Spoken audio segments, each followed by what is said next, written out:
In today's video, I'm going to teach you how to combine report files in Excel with Power Query Merge and Append. Start by opening Microsoft Excel on your computer. On the Excel Start screen, click Blank Workbook to open a fresh file. Once your workbook is open, click the Data tab in the ribbon at the top of the screen. On the far left of the Data tab, you'll see the Get and Transform Data group with a Get Data button. Click Get Data in the top left of the Data tab. In the drop-down that appears, hover over From File, and then click From Text/CSV. Navigate to the folder where your downloaded CSV files are stored. Click the first file you want to bring in, and then click Import in the bottom right of the file picker. A preview dialog will open showing the first few rows of the CSV. Click the small arrow on the Load button in the bottom right, and then click Load to.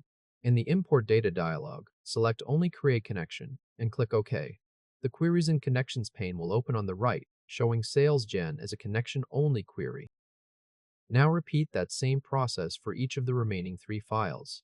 Click Get Data, hover From File, choose From Text/CSV, pick the next file, click the arrow on Load, choose Load to, select only Create Connection, and click OK. Do this for the February file, then again for the March file, and once more for the Products Lookup file. When you're finished, the Queries and Connections pane should list all 4 queries, each labeled Connection Only.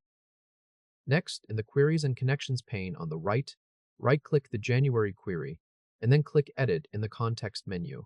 The Power Query Editor will open in a new window, with Sales Jan selected in the Queries pane on the left and its data showing in the main area. Click the Home tab in the Power Query Editor ribbon. Click the small arrow on the Append Queries button in the Combine group, and then click Append Queries as New from the dropdown. The Append dialog will open. At the top of the dialog, select 3 or more tables. In the Available Tables list on the left, click the February query, and then click Add to move it to the Tables to Append list. Now click the March query in Available Tables, and click Add. Then click the January query in Available Tables, and click Add. Once all 3 are added, click OK. A new query called Append 1 will appear in the Queries pane with all rows from the 3 monthly files stacked together. In the Query Settings pane on the right, click the Name field, type AllSales, and press Enter to rename it. If this helped, hit like and subscribe for more quick tutorials.